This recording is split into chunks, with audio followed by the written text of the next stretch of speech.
Chapter number 5 खनिज तथा ऊर्जा संसाधन। और ब्लूप्रिंट के हिसाब से अगर बात की जाए तो इस चैप्टर में से केवल एक क्वेश्चन आएगा और वो भी दीर्घ उत्तरीय या निबंधात्मक प्रश्न आएगा 4 नंबर का। तो इसके अंदर हम 4 नंबर के प्रश्न के हिसाब से ही इसके अंदर हम चर्चा करेंगे।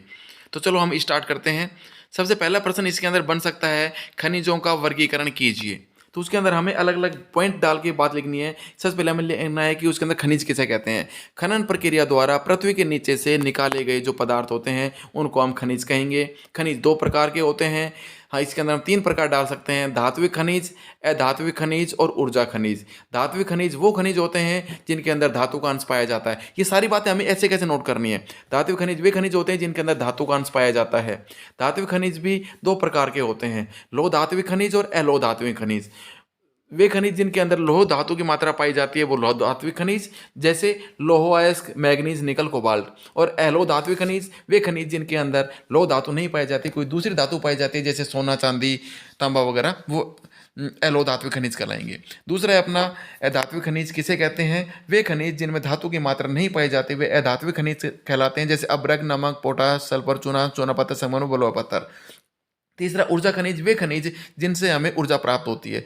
तो ये भी अपने इसमें जीवाश्म ईंधन आ जाएंगे, कोयला, पेट्रोलियम और प्राकृतिक गैस ये आ जाएंगे ऊर्जा खनिज में। तो ये अगर ऐसा प्रश्न आ जाए कि विभिन्न खनिज, प्रश्न आ जाए कि खनिज किसे कहते हैं और खनिजों का वर्गीकरण करो, तो अपन इस हिसाब से उसका वर्गीकरण कर सकते हैं।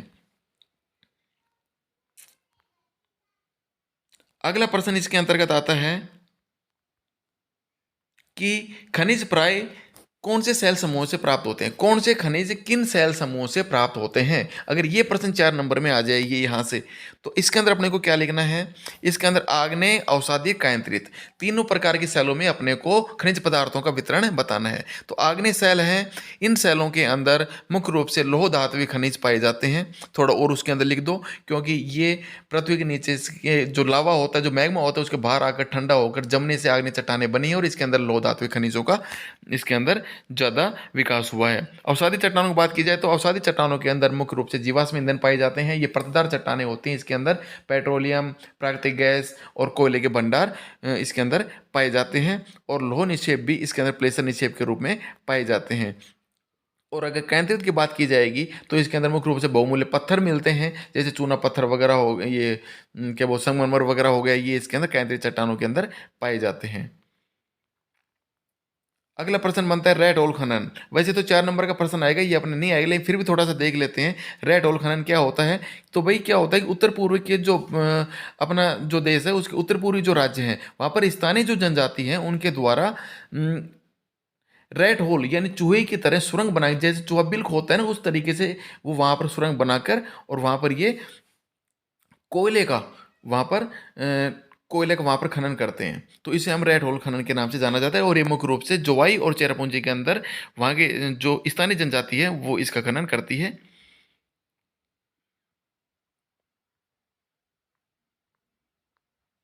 अब हम बात करेंगे लौह खनिज की। लौह धात्विक खनिज, तो इसके बारे में अगर लौह धात्विक खनिज का बारे में आ जाए तो हमें पहले लौह धात्विक खनिज के बारे में लिखना है। लौह खनिज के बारे में कि लौह खनिज हैं, यह हमारे भारत देश के अंदर उत्पादन मूल्य के 3/4 भाग का ये योगदान करते हैं। और भारत अपने घरेलू मांग को पूरा करने के पश्चात बड़ी मात्रा के अंदर धात्विक खनिजों का निर्यात भी करता है। लोएस की बात करें तो लोएस एक आधारभूत खनिज है। आधारभूत खनिज उन्हें कहेंगे जिनके माध्यम से बहुत सारे दूसरे उद्योग धंधे हैं, दूसरी चीज़ों के अंदर वो काम में है, उन्हें आधारभूत कहेंगे। तो लोह है वो एक आधारभूत खनिज है। और औद्योगिक विकास के अंतर्गत, और औद्योगिक विकास ये रीढ़ की हड्डी है। भारत के अंदर 2 प्रकार का लोहा पाया जाता है। ये सारी बातें आपको ऐसे कैसे लिखनी है। भारत में 2 प्रकार का लोहा पाया जाता है, मैग्नेटाइट और हेमेटाइट। दो ये लो अयस्क हैं। मैग्नेटाइट लो अयस्क है, ये सर्वाधिक उन्नत क्वालिटी का है। इसके अंदर 70% इसके अंदर लोहांश, इसके अंदर भाई इसके अंदर लोहे की मात्रा पाई जाती है। जबकि दूसरा जो लोहा है हेमेटाइट, उसके अंदर लोहे की मात्रा कम पाई जाती है, लेकिन भारत के अंदर सर्वाधिक मात्रा में हेमेटाइट प्रकार का कोयला ही पाया जाता है। उसके अंदर 50 से 60% लोहे की मात्रा पाई जाती है। ये तो हो गया लोएस के बारे में थोड़ा सा। फिर हमें क्या लिखना पड़ेगा कि भारत में लोएस की पेटियां कहाँ कहाँ पाई जाएंगी। तो उड़ीसा, झारखंड पेटी, यानी इसके अंदर देखो एक चीज़ हमें इसके अंदर क्या लिखनी है कि जो पेटी जहाँ पर है ना, उन राज्यों के पास जो बंदरगाह है उस वहाँ से लोहे को उसी बंदरगाह के माध्यम से निर्यात किया जाएगा, ये हमें ज़रूर लिखना है। जैसे पहले हम लिखेंगे उड़ीसा झारखंड पेटी। यह पेटी उड़ीसा और झारखंड राज्य के अंदर विस्तृत है, वहाँ के खानों से लोहा निकाला जाता है, ऐसी बातें आप लिख सकते हो। और इस लोहे का जो निर्यात है वो पारादीप उड़ीसा के अंदर जो बंदरगाह है उसके माध्यम से पूर्वी एशिया के देशों को किया जाता है। दूसरा आ जाएगा दुर्ग बस्तर चंद्रपुर पेटी। दुर्ग बस्तर चंद्रपुर पेटी, यानी दुर्ग बस्तर ये कहाँ पर है, ये है छत्तीसगढ़ के अंदर, यानी महाराष्ट्र और छत्तीसगढ़ राज्यों के अंतर्गत ये पेटी पाई जाती है। और यहाँ पर लोहे की मुख्य खान है बेलाडीला खान, जो कहाँ पर है, जो है छत्तीसगढ़ के अंदर। यहाँ पर उत्तम किस्म का हेमेटाइट कोयला पाया जाता है। और यहाँ पर बेलाडीला खान यानी छत्तीसगढ़ से जो लोहा निकाला जाता है उसका निर्यात है वो आंध्र प्रदेश के अंदर जो विशाखापट्टनम बंदरगाह है वहाँ से जापान और दक्षिण कोरिया के लिए वहाँ से लोहे का निर्यात किया जाता है। तीसरी पेटी आ जाएगी बल्लारी चित्रदुर्ग चिकमंगलुरु तुमकुरु पेटी। चिकमंगलुरु पेटी आ गई, यानी कर्नाटक के अंदर ये पेटी स्थित है। और यहाँ पर कर्नाटक के अंदर सोने की और लोहे की जो मुख्य खाने हैं वह पाए जाते हैं कुद्रेमुख के अंदर। और कुद्रेमुख के अंदर जो लोहा उत्पादित किया जाता है उस लोहे को कर्नाटक के अंदर ही जो बंदरगाह है, कौन सा बंदरगाह, मंगलुरु बंदरगाह, उस बंदरगाह के माध्यम से उसको दूसरे देशों के अंदर उसको निर्यात कर दिया जाता है। अगली पेटी है महाराष्ट्र गोवा पेटी, यानी यह पेटी महाराष्ट्र और गोवा क्षेत्र के अंदर विस्तृत है। और इस पेटी से जो जो इस पेटी से लोहा निकाला जाता है उसको गोवा के बंदरगाह मार्मागोवा बंदरगाह द्वारा उसे विदेशों के अंदर निर्यात कर दिया जाता है। तो ये अपने को लोहा इसके बारे में देना है, उसके फायदे गिनाने, ये प्रश्न आने का सबसे महत्वपूर्ण चांस है। लोहा इसके बारे में बताना है, उसके अयस्क के बारे में बताना है, हेमेटाइट मैग्नेटाइट के बारे में, कितने कौन सा अच्छा है कौन सा कम अच्छा है, किस में लोहे की मात्रा ज़्यादा है किस में कम है। और फिर लोहा इसकी पेटियाँ बतानी है, 4 पेटियाँ बतानी है। महाराष्ट्र गोवा पेटी हो जाएगी, एक उसके अंदर उड़ीसा झारखंड वाली पेटी हो जाएगी, एक दुर्ग बस्तर चंद्रपुर पेटी हो जाएगी, और एक बल्लारी चित्रदुर्ग यानी कि कर्नाटक वाली पेटी हो जाएगी। इन पेटियों से विदेशों के अंदर किन बंदरगाहों द्वारा निर्यात किया जाता है, ये सारी चीज़ें अपने को लिखनी है। अगला प्रश्न बनता है बॉक्साइट का, याद रखना भाई कि बॉक्साइट है बॉक्साइट जो अयस्क है उससे एल्युमिनियम प्राप्त किया जाता है और ये उड़ीसा के अंदर सर्वाधिक पाया जाता है। एलो खनिज से आप क्या समझते हैं, वे खनिज जिसके अंदर लोह धातु की मात्रा नहीं पाई जाती उन्हें एलो खनिज कहेंगे। इसके अंदर तांबा बॉक्साइट सीसा सोना चांदी आदि आते हैं। अब हम बात करेंगे तांबे की। तांबा है ये बहुत ही अच्छी धातु है, बहुत ही अच्छी धातु, क्योंकि ये ताप का अच्छा अच्छा सुचालक होता है और विद्युत के तारों के अंदर इनका बहुत इस्तेमाल किया जाता है इसका। और मध्य प्रदेश के बालाघाट जो खाने हैं वो 52% तांबा उत्पादित करती हैं। और साथ में यानी कि जो भी अपने खनिज आए वो सब अपने मध्य प्रदेश, छत्तीसगढ़, उड़ीसा, झारखंड, बिहार, इन सारे राज्यों का अपने को नाम देना है उसके अंदर। और राजस्थान बात की जाए तो राजस्थान के अंदर खेतड़ी के अंदर जो अपने झुंझुनू है, यहाँ पर तांबे की मुख्य खाने पाई जाती हैं। यहाँ का तांबा बहुत ही प्रसिद्ध है, सबसे बड़ी खाने हैं अपने राजस्थान के अंदर। बॉक्साइट की अगर बात की जाए तो बॉक्साइट है, इससे एल्युमिनियम प्राप्त किया जाता है, यानी एल्युमिनियम के अयस्क का नाम है बॉक्साइट। जैसे लोहे के अयस्क का नाम है मैग्नेटाइट और हेमेटाइट, उस प्रकार से। और ये एल्युमिनियम है ये बहुत ही फायदेमंद है, बहुत ही ये उपयोगी है हमारे जीवन के अंदर, क्योंकि एल्युमिनियम ऐसी धातु है जिसके अंदर लोहे जैसी शक्ति तो है ही, साथ साथ ये बहुत ही हल्का होता है और विद्युत का सुचालक होता है। और ये धातुवर्धनी भी होते हैं, आसानी से इसकी चादर भी बनाई जा सकती है। और यह मुख्य रूप से हवाई जहाज़ों के निर्माण के अंदर मुख्य रूप से ये काम में आता है। बॉक्साइट के निक्षेप हैं वो वहीं आ जाएंगे, वही सारे नाम अपने को राज्यों के इसके अंदर लिखने हैं। उड़ीसा है उसके अंदर सर्वाधिक बॉक्साइट उत्पादित होता है। अब हम बात करेंगे अधात्विक खनिजों की। अधात्विक खनिजों की बात आए तो अपन पहले क्या लिखोगे, अगर 4 नंबर का प्रश्न आ जाए अधात्विक खनिजों के बारे में आप क्या जानते हो, तो अधात्विक खनिज वे खनिज है जिनके अंदर धातु की मात्रा नहीं पाई जाती है। इसके अंदर मुख्य रूप से अब्रक है, ये इसके अंदर मुख्य नाम आता है इसके अंदर अब्रक का। और इसके बाद में चूना पत्थर वगैरह ये कुछ चीज़ें इसके अंदर आ जाएंगी। तो अब्रक की बात करेंगे मुख्य रूप से हम। अब्रक है वो ऐसा खनिज है जो प्लेटों अथवा पतरण क्रम में पाया जाता है और इसे चादरों के रूप में आसानी से विपाटन कर सकते हैं इसको, यानी कि इसको चादर के रूप में आसानी से इसको फैला सकते हैं। और इसकी इतनी महीन परत बना सकते हैं हम, इतनी पतली परत इसके बना सकते हैं कि कुछ सेंटीमीटर ऊंचाई में ही 1000 परत इसकी बना सकते हैं। अब्रक पारदर्शी भी होते हैं, काले भी होते हैं, लाल, पीले, भूरे सभी रंग के होते हैं। और ये विद्युत के कुचालक होते हैं, इसलिए विद्युत जो उपकरण होते हैं उसके अंदर इनका विशेष रूप से प्रतिरोधक के रूप में इसका काम में इनको लिया जाता है। अब हम बात करते हैं अभ्रक कहाँ पाया जाएगा। तो अभ्रक भी उसी पेटी में यानी छोटा नागपुर पठार के अंदर पाया जाता है। मुख्य रूप से बिहार, झारखंड, कोडरमा, गया, हजारीबाग पेटी के अंदर मुख्य रूप से अभ्रक पाया जाता है। और राजस्थान के अंदर भी अजमेर नहीं, यहाँ पर भीलवाड़ा एक मुख्य रूप से भीलवाड़ा के अंदर अभ्रक की ईंटें भी बनाई जाती है। और आंध्र प्रदेश के नेल्लोर क्षेत्र के अंदर भी अभ्रक पाया जाता है। अब हम बात करेंगे चट्टानी खनिज की। चट्टानी खनिज यानी वे खनिज जो चट्टानों से चट्टानी रूप में यानी पत्थर के रूप में मिलते हैं। इसके अंदर मुख्य रूप से कैल्शियम कार्बोनेट, मैग्नीशियम कार्बोनेट और अवसादी चट्टानों के अंदर ये मुख्य रूप से मिलते हैं। ये ज़्यादा महत्वपूर्ण नहीं है। आगे बढ़ते हैं हम। खनिजों का संरक्षण। प्रश्न एक बनता है कि खनिजों का संरक्षण क्यों आवश्यक है। तो इसके अंदर हमें पूरी हिस्ट्री लिखनी पड़ेगी कि खनिज पदार्थ हैं वो जमीन को खोदकर जमीन के नीचे से खनन प्रक्रिया द्वारा निकाले जाते हैं, जिनका निर्माण है वो लाखों करोड़ों साल के अंदर भूगर्भीय प्रक्रिया के तहत ताप और दाब के कारण इनका निर्माण हुआ है। ये अनवीकरणीय योग्य संसाधन हैं। इनकी पुनः प्राप्ति निकट भविष्य में संभव नहीं है, जबकि वर्तमान के अंदर इनका दोहन बहुत तेजी से हो रहा है। और अगर इसी गति से इनका दोहन होता रहा तो निकट भविष्य के अंदर ये समाप्त हो जाएंगे और आने वाली पीढ़ी के लिए ये उपलब्ध नहीं होंगे। इसलिए खनिजों का संरक्षण करना बहुत ही आवश्यक है, ताकि हम अगर इनका सही ढंग से उपयोग करेंगे तो ये लंबे टाइम तक चल सकेंगे और आने वाली पीढ़ी भी इनका उपयोग कर सकेंगी। इतनी बातों के अंदर तो आप पूरा पेज भर सकते हो। तो ये सारी बातें अपने को इसके अंदर लिखनी है। ऊर्जा संसाधन की बात करेंगे। अब हम प्रश्न आ सकता है कि ऊर्जा संसाधन से आप क्या समझते हो। वे संसाधन जिनसे हमें ऊर्जा प्राप्त होती है वे ऊर्जा संसाधन कहलाते हैं। ऊर्जा संसाधन को हम दो भागों में बांटेंगे, परंपरागत ऊर्जा संसाधन और गैर परंपरागत ऊर्जा संसाधन। पहले हम लिखेंगे परंपरागत के बारे में, उसमें हेडिंग डालेंगे परंपरागत ऊर्जा संसाधन। परंपरागत ऊर्जा संसाधन वे संसाधन होते हैं जिनका उपयोग हम प्राचीन काल से करते हुए आ रहे हैं, और अधिकतर परंपरागत ऊर्जा संसाधन हैं वो अनवीकरणीय संसाधन हैं, उनकी प्राप्ति निकट भविष्य में संभव नहीं है। और परंपरागत संसाधनों के अंतर्गत मुख्य रूप से लकड़ी, उपले, कोयला, पेट्रोलियम, प्राकृतिक गैस, विद्युत यानी जल विद्युत, ताप विद्युत आदि आते हैं। ये हो जाएगा। फिर उसके बाद में हम लिखेंगे गैर परंपरागत ऊर्जा संसाधन। गैर परंपरागत ऊर्जा संसाधन क्योंकि 4 नंबर का प्रश्न, इसलिए अच्छे से सुनो इसकी व्याख्या को। गैर परंपरागत ऊर्जा संसाधन वे संसाधन हैं जो जिनका विकास अभी कुछ 20-30 सालों पहले ही जिनका विकास हुआ है। तो इसके अंतर्गत सौर ऊर्जा, पवन ऊर्जा, इसके अंदर भूतापीय ऊर्जा, ज्वारी ऊर्जा, बायोगैस और परमाणु ऊर्जा इसके अंदर शामिल है। और अधिकतर गैर परंपरागत संसाधन है वो नवीकरणीय संसाधन है, उनकी प्राप्ति निकट भविष्य के अंदर होती रहती है, जो कभी भी समाप्त नहीं होते हैं।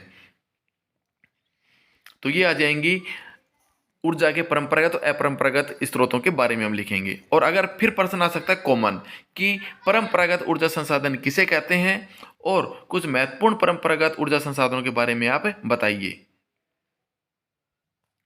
तो इसके अंदर पहले हम लिखेंगे कि इसके अंदर हम पहले बात कर चुके हैं कि परंपरागत ऊर्जा संसाधन वे संसाधन होते हैं जो प्राचीन काल से जिनका हम उपयोग में आ रहे हैं हमारे, ठीक है, और जो हमारी वाणिज्यिक ऊर्जा आवश्यकताओं की पूर्ति करते हैं, ठीक है। तो उसके अंदर कौन कौन से आ जाएंगे, कोयला, प्राकृतिक गैस और पेट्रोलियम, 3 मुख्य रूप से आ जाएंगे। उनका वर्णन अगर करवाएं तो हम कोयले का उल्लेख कर सकते हैं। कोयले के बारे में हम क्या लिखेंगे, उसके बारे में हम लिखेंगे कि कोयला एक परंपरागत ऊर्जा का साधन है, स्रोत है, और हमारे देश की अधिकतर जो आवश्यकताएं हैं, चाहे वो घरेलू आवश्यकता हो या औद्योगिक आवश्यकता हो, किसी प्रकार की आवश्यकता हो, हर प्रकार की वाणिज्यिक आवश्यकताओं के लिए कोयला महत्वपूर्ण संसाधन के रूप में काम आता है। कोयले का जो इसका जो निर्माण है वो पृथ्वी की उथल पुथल के दौरान पृथ्वी के नीचे हमारी जो वनस्पति है उसके दबने से और ताप और दाब की वजह से और वहाँ पर उच्च तापमान की वजह से जो अपने वनस्पति संसाधन है वह कोयले के रूप में परिवर्तित हो गया। कोयला उसकी गुणवत्ता के हिसाब से हम कोयले को 4 भागों में बांट देंगे, एंथ्रेसाइट, बिटुमिन्स, लिग्नाइट और पीट। ये इसकी क्वालिटी के अनुसार है। फिर एक एक का वर्णन हमें करना है। सबसे पहले हम लिखेंगे एंथ्रेसाइट। एंथ्रेसाइट उच्च कोटि का कोयला है, इसके अंदर कार्बन की मात्रा सबसे ज़्यादा पाई जाती है। अंदाजा से लिख सकते हो कि 80-90% के आसपास इसके अंदर कार्बन की मात्रा पाई जाती है। इसको जलाते हैं तो उसमें ज़्यादा और धुआं कम निकलती है। फिर उसके बाद लिखते हैं बिटुमिन्स। इसके अंदर कार्बन की मात्रा एंथ्रेसाइट से थोड़ी कम होती है। फिर उसके बाद तीसरा लिख देंगे लिग्नाइट। इसके अंदर कार्बन की मात्रा 50 से 60% होती है और यह भारत के अंदर सर्वाधिक मात्रा में पाया जाने वाला कोयला है, जो अपने राजस्थान के अंदर बाड़मेर में पाया जाता है, तथा यह नेवेली तमिलनाडु के अंदर भी यह कोयला पाया जाता है। फिर सबसे लास्ट के अंदर लिख देंगे पीट कोयला। पीट कोयला है वह सबसे घटिया किस्म का कोयला है, जिसको जलाते हैं तो उसमें और ऊर्जा कम देता है, जबकि यह धुआं ज़्यादा छोड़ता है। इसमें कार्बन की मात्रा 40-50% के बीच में होती है। तो ये अपना कोयले से संबंधित अगर बड़ा प्रश्न आ गया तो अपना पूरा कंप्लीट हो जाएगा। सर्वाधिक कोयला कहाँ पाया जाएगा, पाया जाता है। कोयला, गोंडवाना कोयला, ये अपने दामोदर घाटी के अंदर यानी पश्चिम बंगाल और झारखंड के अंदर मुख्य रूप से कोयला क्षेत्र है। झरिया, रानीगंज, बोकारो ये मुख्य कोयला उत्पादक यहाँ पर खानें पाई जाती हैं। और साथ में मेघालय, असम, अरुणाचल प्रदेश और नागालैंड के अंदर भी कोयला पाया जाता है।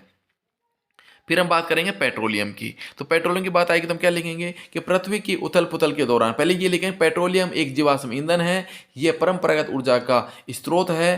पेट्रोलियम का निर्माण है वो पृथ्वी की उथल पुथल के दौरान जीव जंतुओं के पृथ्वी के नीचे दबने से उच्च ताप और दाब के अंदर के कारण लाखों करोड़ों वर्षों के अंदर पेट्रोलियम का निर्माण हुआ। पेट्रोलियम जमीन से निकाला जाने वाला काला गाढ़ा द्रव्य पदार्थ होता है और पेट्रोलियम को बाद में भार मशीनों के माध्यम से इसको अलग अलग करके इससे ही पेट्रोल, डीजल, केरोसिन तेल, तारकोल और ये चीज़ें बनाई जाती हैं। तो ये तो आ जाएंगी कॉमन चीज़ें पेट्रोलियम के बारे में। फिर हमें क्या लिखना है, पेट्रोलियम उत्पादक क्षेत्र कौन कौन से हैं। तो पेट्रोलियम है वो उसका उत्पादन मुख्य रूप से हमारे समुद्र तटीय क्षेत्रों के अंदर किया जाता है। और सबसे पहले अगर बात की जाए तो सबसे पहले असम के अंदर डिगबोई, नहरकटिया और मोरन हुजरीगंज है, ये सबसे पुराने तेल उत्पादक क्षेत्र हैं। साथ में वो उस साइड तो वो हो गए कौन कौन से, असम और पश्चिम बंगाल के बिल्कुल तटवर्ती क्षेत्रों के अंदर। इस साइड की बात की जाएगी तो मुंबई हाई, गुजरात और है ये भी मुख्य पेट्रोलियम उत्पादक क्षेत्र हैं। और गुजरात के अंदर अंकलेश्वर नामक जो स्थान है वह मुख्य तेल उत्पादन क्षेत्र है। अगर प्राकृतिक गैस की बात की जाएगी तो इसके अंदर केवल अपने को इतना लिखना है कि प्राकृतिक गैस की प्राप्ति भी हमें पेट्रोलियम के निष्कर्षण के समय होती है। जब हम पेट्रोलियम को निकालते हैं तो प्राकृतिक गैस मुक्त होती है।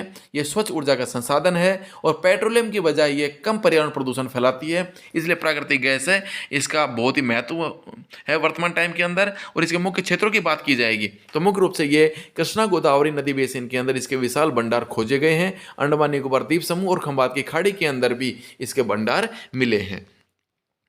और पेट्रोलियम का प्रश्न आए तो हम तेल पाइपलाइन के बारे में भी लिख सकते हैं कि 1700 किलोमीटर लंबी हजीरा विजयपुर जगदीपुर यानी HVJ गैस पाइपलाइन है। इसके माध्यम से पेट्रोलियम है वो भारत के उत्तर भारत के अंदर पेट्रोलियम पहुंचाया जा रहा है। हजीरा गुजरात में, विजयपुर है ये मध्य प्रदेश में और जगदीशपुर है ये उत्तर प्रदेश के अंदर स्थित है। अब बात करेंगे विद्युत की। विद्युत है यह जल विद्युत और ताप विद्युत दो टाइप से ये प्राप्त की जाती है। और इसके लिए बहुत सारे बहुउद्देशीय नदी घाटी परियोजनाएं हैं जो विद्युत उत्पादन का कार्य करती हैं, जैसे भांगड़ा नांगल परियोजना है, दामोदर घाटी परियोजना है। इनके माध्यम से जल विद्युत उत्पन्न की जाती है और देश के विभिन्न हिस्सों के अंदर ताप विद्युत भी है। अब हम बात करेंगे ऊर्जा के गैर परंपरागत स्रोत, यानी अगला प्रश्न इसके अंदर बड़ा प्रश्न 4 नंबर का आएगा, वो बन सकता है कि गैर परंपरागत ऊर्जा साधन के बारे में आप बताइए। तो वे संसाधन जिनका अभी कुछ वर्षों से ही जिनका हम उपयोग करने लगे हैं वो गैर परंपरागत ऊर्जा संसाधन में आएंगे। और वो मुख्य रूप से कैसे होंगे, वो मुख्य रूप से नवीकरणीय ऊर्जा के साधन होते हैं। और गैर परंपरागत ऊर्जा साधन के अंतर्गत इसमें मुख्य रूप से सौर ऊर्जा, पवन ऊर्जा, ज्वारीय ऊर्जा, जैविक ऊर्जा, अवशिष्ट पदार्थों जनित ऊर्जा, ये सारी ऊर्जा इसके अंतर्गत आती हैं। इसके अंदर एक एक की अगर हम बात की जाए तो इसके अंदर परमाणु ऊर्जा, आणविक ऊर्जा के बारे में 2 लाइन हमें याद करनी है कि इसके लिए मुख्य रूप से यूरेनियम और थोरियम ये कच्चा माल का इस्तेमाल किया जाता है जो झारखंड और राजस्थान की अरावली श्रेणी में मिलता है। और केरल के अंदर मोनोजाइट रेत के अंदर भी थोरियम पाया जाता है जिसका उपयोग है वो परमाणु ऊर्जा निर्माण के अंदर किया जाता है। सौर ऊर्जा की बात की जाए, अगर प्रश्न ये आ जाए कि गैर पारंपरिक ऊर्जा साधनों के बारे में आप क्या जानते हो, किसी एक का वर्णन करो, तो पहले पूरी डिटेल लिख दो, क्या होता है क्या नहीं होता है, कौन कौन से शामिल हैं, क्या इसके फायदे हैं, क्या नुकसान है, और फिर उसके बारे में एक एक का वर्णन करो। तो जैसे सौर ऊर्जा का आप उल्लेख कर सकते हो, अपने राजस्थान से संबंधित है, अच्छे से याद हो जाएगा। तो आप ऐसे इसके अंदर लिख सकते हो कि भारत एक उष्ण कटिबंधीय देश है, यहाँ पर वर्ष भर सूर्य की तेज किरणें पड़ती हैं और विशेष रूप से राजस्थान और गुजरात है वो सौर ऊर्जा उत्पादन के लिए उनकी संभावना यहाँ पर बहुत ज़्यादा है, क्योंकि पश्चिमी राजस्थान है वह पूरा थार का मरुस्थल है वहाँ पर, और सौर ऊर्जा उत्पादन के लिए सौर प्लेट लगानी पड़ती है, उनके लिए स्थान चाहिए, और पश्चिमी राजस्थान इसके लिए बहुत ही उपयुक्त जगह है।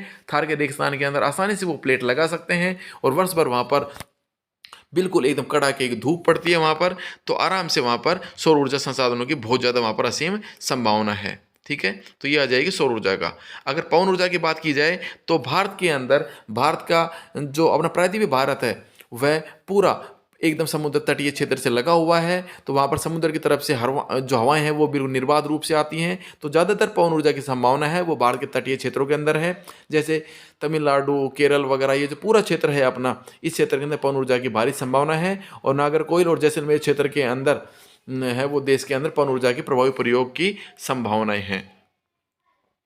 अब बायोगैस की बात करते हैं तो उसके अंदर हम क्या लिखेंगे कि भारत एक ग्रामीण अर्थव्यवस्था वाला देश है। भारत की जनसंख्या, अधिकतर जनसंख्या है उसके अंदर लगभग 69% जनसंख्या गांव में निवास करती है, और इस वजह से गांव के अंदर झाड़ियों, कृषि अपशिष्ट, पशुओं और मानवजनित जो अपशिष्ट है उसका उपयोग हम बायोगैस उत्पन्न करने के लिए ले सकते हैं। तो गाँव के अंदर, ग्रामीण क्षेत्रों के अंदर बायोगैस का बहुत अच्छा इसका स्कोप है। इसके 2-3 फायदे हैं। एक तो जो ग्रामीण जो अपशिष्ट है, जो कूड़ा करकट है, उसका निस्तारण हो जाता है बायोगैस प्लांट के अंदर। एक हमको भोजन बनाने के लिए और हमें विद्युत के लिए हमें आराम से विद्युत प्राप्त हो जाती है हमें, ठीक है। और तीसरा, उसका जो अपशिष्ट होता है बायोगैस प्लांट का, उसको हम खेतों में डालकर खेतों के उपजाऊपन को हम बढ़ा सकते हैं। तो ये इसके फायदे हो गए।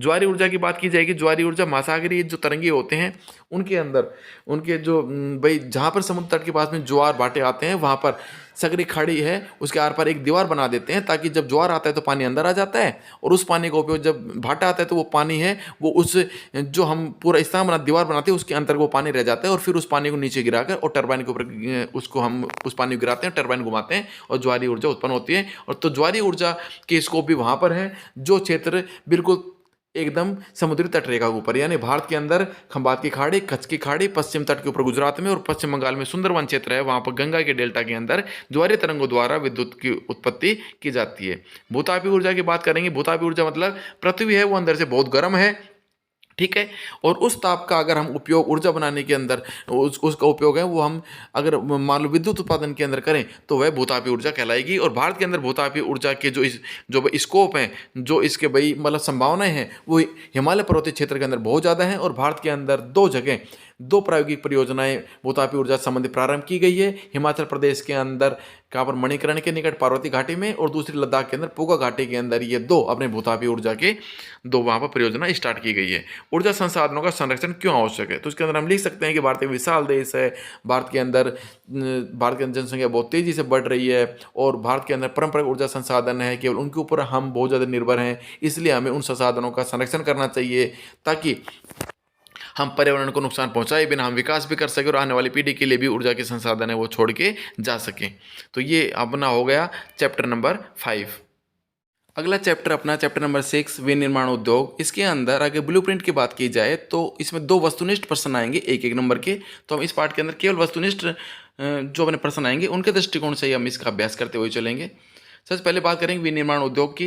प्रश्न आएगा कच्चे पदार्थ को मूल्यवान उत्पाद में परिवर्तित करके अधिक मात्रा में वस्तुओं का उत्पादन करने की प्रोसेस क्या कहलाती है, विनिर्माण या वस्तु निर्माण कहलाती है। इसके अंदर कच्चे माल का उपयोग किया जाता है और उससे फिर दूसरा माल, जैसे जैसे भाई जो अब लकड़ी होती है उसके माध्यम से कागज बनाया जाता है, गन्ने से चीनी, लोहा से लोह और बॉक्साइट से एल्युमिनियम। तो ये सब कच्चे माल का उपयोग करके और दूसरा माल बना रहे हैं, तो ये विनिर्माण उद्योग कहलाएगा। विनिर्माण उद्योगों को आर्थिक विकास की रीढ़ भी कहा जाता है, यानी आर्थिक विकास की रीढ़ है वो किसको कहा जाता है, विनिर्माण उद्योग को कहा जाता है। विनिर्माण उद्योग और कृषि क्षेत्र दोनों एक दूसरे के पूरक हैं, ये बहुत महत्वपूर्ण है।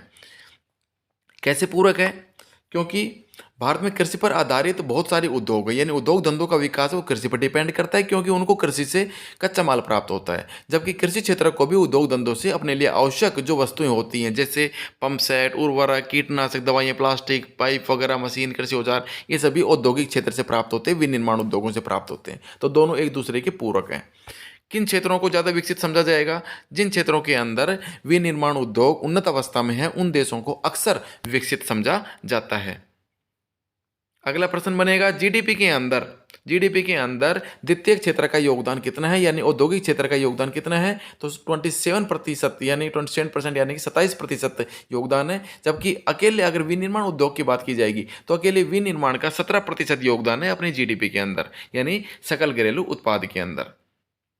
और भारत के अंदर देखा जाए तो पिछले कुछ समय के अंदर इसमें जीडीपी के अंदर औद्योगिक क्षेत्र का योगदान है वो लगातार बढ़ा है। अगला प्रश्न बनता है औद्योगिक क्षेत्र, उद्योग धंधों की अवस्थिति को निर्धारित करने वाले कारक कौन कौन से हैं, यानी किसी स्थान पर उद्योग धंधे विकसित होंगे उसके लिए कौन कौन सी परिस्थितियां हैं वो असर डालती हैं। तो एक तो कच्चे माल की उपलब्धता, क्योंकि उद्योग धंधों को कच्चा माल चाहिए, जहां पर कच्चा माल आसानी से उपलब्ध होगा सस्ते दाम पर, वहां पर उद्योग धंधे आसानी से विकसित होंगे। एक सस्ते मजदूर होने चाहिए, एक अच्छे पैसे होने चाहिए लगाने के लिए, एक शक्ति के साधन होने चाहिए जैसे विद्युत वगैरह या कोयला वगैरह, इनकी उपलब्धता अच्छी होनी चाहिए। एक तैयार माल के लिए आवश्यक बाजार भी पास में उपलब्ध होना चाहिए। अगर ये सारी चीज़ें होंगी तो वहाँ पर उद्योग धंधे ज़्यादा विकसित होंगे। अगला फैक्ट याद करना है कि औद्योगिकरण और नगरीकरण दोनों साथ साथ चलते हैं। जहाँ पर उद्योग धंधों का विकास होगा वहाँ पर ग्रामीण क्षेत्रों से लोग हैं वो काम धंधे की तलाश में आएंगे और वहाँ पर एक प्रकार का शहर है उसका विकास हो जाएगा। स्वतंत्रता से पहले अधिकतर विनिर्माण उद्योगों की स्थापना कहाँ पे हुई थी? वो हुई थी दूरस्थ देशों से व्यापार पर आधारित थी, यानी दूसरे देशों से कच्चा माल आता था उसके ऊपर आधारित अपने यहाँ पर उद्योग धंधों की स्थापना हुई थी। आरंभ के अंदर उद्योग धंधों की स्थापना कहाँ पे हुई थी? मुंबई, कोलकाता और चेन्नई जैसे महानगरों के अंदर हुई थी, क्योंकि इनके पास में है वो अच्छे अच्छे बंदरगाह थे, पत्तन थे, जिससे दूसरे जो देश थे उनके माध्यम से कच्चा माल और तैयार माल का आदान प्रदान आसानी से हो जाता था। अब हम करेंगे उद्योगों का वर्गीकरण। ये बहुत महत्वपूर्ण प्रश्न है। यानी उद्योग धंधों को कच्चे माल के स्रोत के आधार पर कितने भागों में बांटा जा सकता है? कच्चे माल का स्रोत यानी कच्चा माल कहाँ से मिलता है? तो एक तो कृषि आधारित उद्योग और दूसरा हो गया खनिज आधारित उद्योग। वे उद्योग जिनके अंदर कच्चा माल है वो कृषि उत्पादों से प्राप्त होता है तो उसे हम कहेंगे कृषि आधारित उद्योग। और वे उद्योग जिनके अंदर कच्चा माल है वो खनिज पदार्थों से प्राप्त होता है, मानव खनन प्रक्रिया द्वारा प्राप्त होता है, उसे हम कहेंगे खनिज आधारित उद्योग। तो प्रश्न आ सकता है निम्न में से कौन सा कृषि आधारित उद्योग नहीं है या फिर है, या फिर कौन सा खनिज आधारित उद्योग है या नहीं है? तो कौन कौन से उद्योग हैं? सूती वस्त्र उद्योग है, ये कृषि आधारित उद्योग है। इसके अंदर कपास कच्चे माल के रूप में काम में आती है। ऊनी वस्त्र उद्योग की बात की जाए तो ऊनी वस्त्र उद्योग के अंदर ऊन कच्चे माल के रूप में, पटसन के अंदर जूट के रेशे हैं वो कच्चे माल के रूप में, और रेशम के अंदर जो ये अपने रेशम के कीड़े होते हैं इनके द्वारा जो लार्वा निकाला जाता है उसके माध्यम वो कच्चा माल रूप में काम में आता है। वस्त्र उद्योग के अंदर आ जाएगा, इसके अंदर सूती वस्त्र वगैरह, इसके अंदर कपास आ जाएगी। और रबड़ उद्योग के अंदर भी पेड़ों से जो रबड़ लगता है वो काम में आता है। चीनी उद्योग के अंदर गन्ना कच्चे माल के रूप में आ गया। चाय, कॉफी, वनस्पति तेल, इन सभी के लिए ये जो वनस्पति है अपनी, जो अपना कृषि के जो उत्पाद हैं वो कच्चे माल के रूप में काम में आते हैं। अब अगर खनिज आधारित उद्योग की बात की जाए तो इसके अंदर जो अपने खनिज पदार्थ है वो कच्चे माल के रूप में काम में आते हैं, जैसे लोह इस्पात, सीमेंट उद्योग है, एल्युमिनियम है जिसके अंदर बॉक्साइट काम में आता है। लो इस्पात उद्योग के अंदर हेमेटाइट और मैग्नेटाइट आइस काम में आते हैं। सीमेंट उद्योग के अंदर चूना पत्थर काम में आता है, जिप्सम काम में आता है। ऐसे जो भी मशीन औजार हैं उनके लिए लोह, तांबा, एल्युमिनियम ये काम में आते हैं। तो ये सारे खनिज आधारित उद्योग हो जाएंगे। अब हम पढ़ेंगे भूमिका के आधार पर उद्योगों का वर्गीकरण। तो आधारभूत उद्योग और उपभोक्ता उद्योग दो भागों में बांटेंगे। आधारभूत उद्योग किन्हें कहते हैं? वे उद्योग जिनसे प्राप्त उत्पादों का उपयोग है वो दूसरे उद्योग धंधों के लिए कच्चे माल के रूप में किया जाता है, वो आधारभूत उद्योग कहलाएंगे। जैसे लोह इस्पात उद्योग, तांबा प्रगलन, एल्युमिनियम प्रगलन, ये सभी आधारभूत उद्योग हैं, क्योंकि एल्युमिनियम, तांबा और लोहे के माध्यम से हम दूसरे जो भी उत्पाद है उनके अंदर इनका कच्चे माल के रूप में इस्तेमाल करते हैं। कोई भी वस्तु हो वो इन्हीं वस्तुओं से बनती है तो वहाँ पर इनका कच्चे माल के रूप में इस्तेमाल करेंगे। जबकि उपभोक्ता उद्योग वे उद्योग हैं जिनसे जो उत्पाद होता है वो सीधा ही जो उपभोक्ता है उनके काम में आता है, जैसे चीनी, दंतमंजन, कागज, पंखे और सिलाई मशीन, ये सीधे ही उपभोक्ता के काम में आती है, इसलिए इनको उपभोक्ता उद्योग कहते हैं। यानी उपभोक्ता के फायदे के लिए, उनके उपभोग के लिए इनके अंदर निर्माण कार्य किया जाता है। स्वामित्व के आधार पर, स्वामित्व मतलब उसका मालिक कौन है? तो स्वामित्व के आधार पर उद्योगों को हम कितने भागों में बांटेंगे? 4 भागों में। तो प्रश्न आ सकते हैं इनमें से कौन सा स्वामित्व के आधार पर उद्योगों का वर्गीकरण सही नहीं है? तो एक तो सार्वजनिक क्षेत्र के उद्योग, वे उद्योग जिनके ऊपर सरकार का नियंत्रण होता है जिन इकाइयों के ऊपर।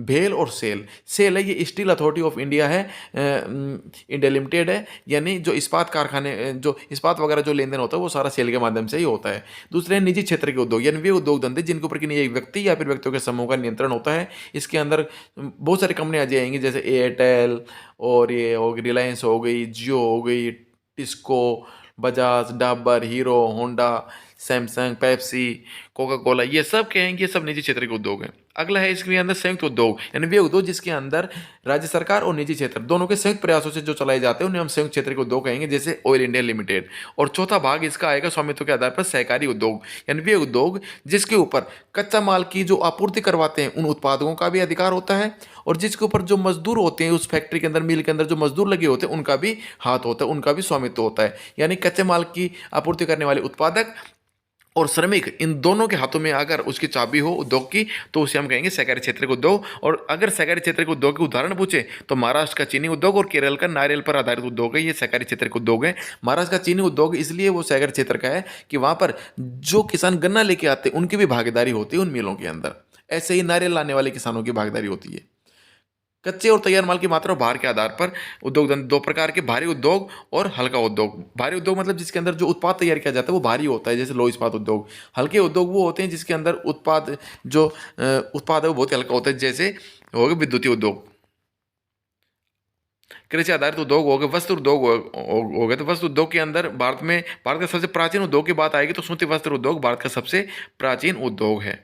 अब हम बात करते हैं भारत के अंदर पहला सूती वस्त्र उद्योग की स्थापना कब की गई थी? 1854 के अंदर मुंबई में की गई थी। क्योंकि हम जानते हैं कि सूती वस्त्र उद्योग वहां पर होगा जहां पर कपास उत्पादित होती है, और कपास वहां पे होती है जहां काली मिट्टी होती है। और काली मिट्टी कहाँ पे? ये है महाराष्ट्र गुजरात के अंदर। तो महाराष्ट्र गुजरात के अंदर सूती वस्त्र उद्योग का बहुत ज्यादा वहां पर संकेतन है। और पहला सूती वस्त्र उद्योग 1854 के अंदर मुंबई के अंदर लगाया गया था। और जब जब पूरे विश्व के अंदर विश्व युद्ध हुए थे उस समय भारत के पास बहुत अच्छा मौका था और भारत ने सूती वस्त्र उद्योग को प्रोत्साहन दिया था। अब बात करते हैं कि महाराष्ट्र और गुजरात के अंदर ही सूती वस्त्र उद्योग विकसित होने के कारण क्या है? तो भाई एक तो यहाँ पर कपास की उपलब्धता बहुत अच्छी थी, बाजार पास में था, परिवहन के साधन अच्छे उपलब्ध थे, और पत्तन यानी बंदर का पास थे ताकि दूसरे देशों से आराम से उनको निर्यात किया जा सके, और बिल्कुल सस्ता श्रम मिलता था, और नमी युक्त जलवायु थी यहाँ पर जो बहुत आवश्यक होती है इसके लिए। इन सभी कारकों ने सूती वस्त्र उद्योग के महाराष्ट्र और गुजरात के अंदर स्थानीयकरण को बढ़ावा दिया। खादी कुटीर उद्योग के रूप में बुनकरों को उनके घरों पर बड़े पैमाने पर रोजगार प्रदान करता है। देखो भाई, कुटीर उद्योग क्या होते हैं? वे उद्योग जिनके अंदर 5, 7, 10 आदमी काम करते हैं, और वो भी अपने घर के आदमी काम करते हैं, तो उसको हम कुटीर उद्योग कहेंगे। यानी लघु उद्योग से भी छोटा उद्योग हो गया। इससे जो स्थानीय जो बुनकर हैं जो गांव के अंदर, उनको बहुत फायदा होता है। भारत है वो जापान को सूत का निर्यात करता है। जापान एक ऐसा देश है, बहुत विकसित देश है, जिसके पास में कच्चे माल है वो पूरा बाहर से आता है कच्चा माल, यानी कच्चे माल के लिए वो दूसरे देशों के ऊपर डिपेंड है, फिर भी एक विकसित देश है अपने टेक्नोलॉजी के हिसाब से। और भारत द्वारा सूत का निर्यात और किन देशों को किया जाता है? संयुक्त राज्य अमेरिका, इंग्लैंड, रूस, फ्रांस, पूर्वी यूरोपीय देश, नेपाल, सिंगापुर, श्रीलंका और अफ्रीका को भारत सूत का निर्यात करता है। आगे बढ़े हम पटसन उद्योग की बात करेंगे। विश्व के अंदर सर्वाधिक पटसन उद्योग कहाँ पर केंद्रित है? तो ये बांग्लादेश का नाम आ जाएगा।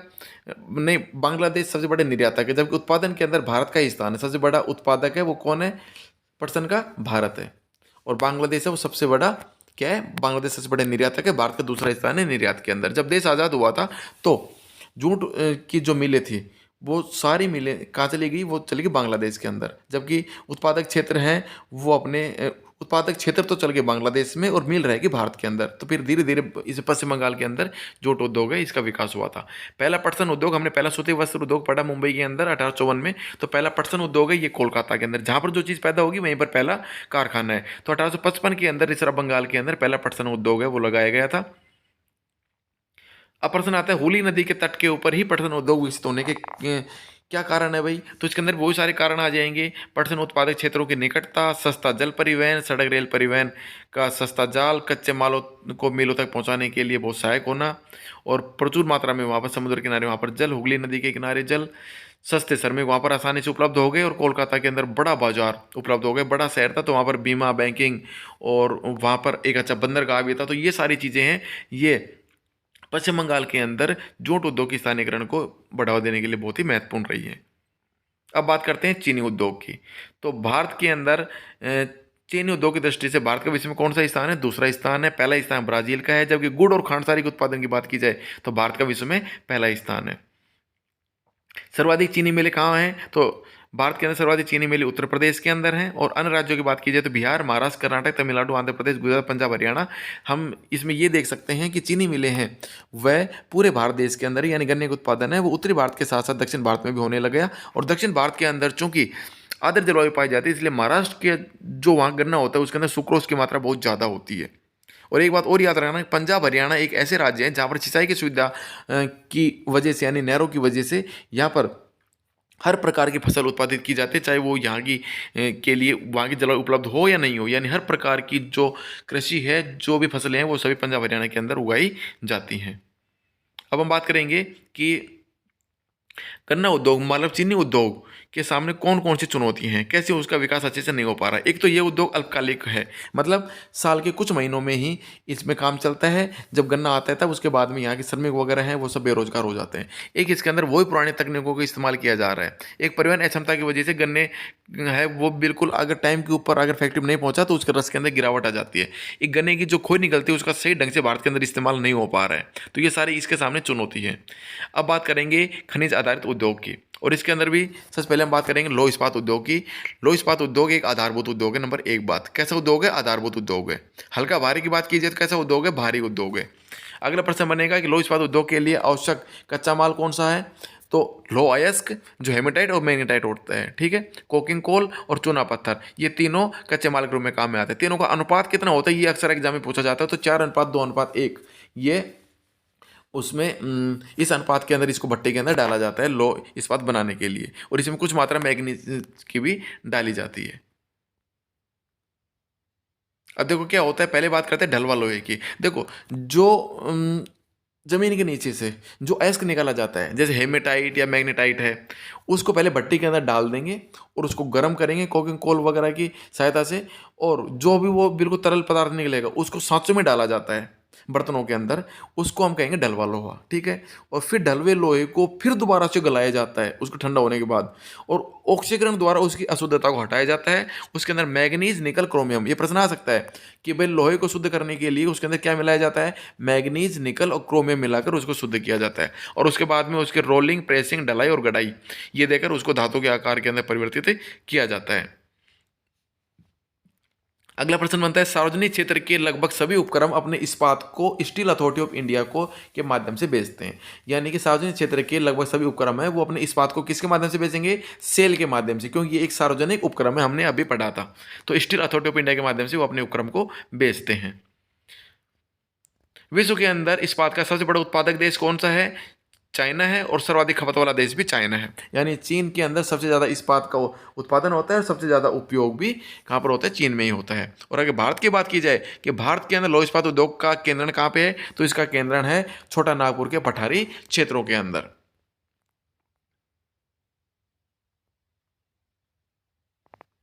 आगे बात करेंगे एल्युमिनियम की। एल्युमिनियम उद्योग है, यह है भारत के अंदर दूसरा सर्वाधिक महत्वपूर्ण धातु शोधन उद्योग है। पहला उद्योग कौन सा है? पहला लौह इस्पात उद्योग है, दूसरा है एल्युमिनियम वाला, ठीक। एल्युमिनियम का महत्व ज़्यादा क्यों है? क्योंकि हल्का होता है, जंग अवरोधी, जंग नहीं लगता, उसमें सुचालक होता है, लचीला होता है, और दूसरी धातुओं के साथ मिला के इसको बहुत ज़्यादा कठोर बनाया जा सकता है, और हवाई जहाज बनाने, बर्तन, तार बनाने के लिए इसका प्रयोग किया जाता है।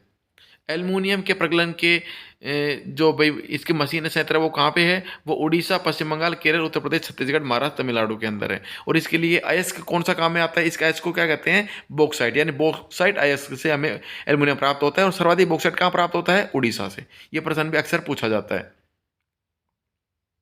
अब हम बात करेंगे रसायन उद्योग की। कार्बनिक रसायनों से पेट्रो रसायन शामिल हैं। इसके अंदर जो कृत्रिम वस्त्र, कृत्रिम रबड़, प्लास्टिक, रंजक पदार्थ, दवाइयाँ, औषध आदि बनाने के अंदर इसका काम में लिया जाता है पेट्रो रसायनों का।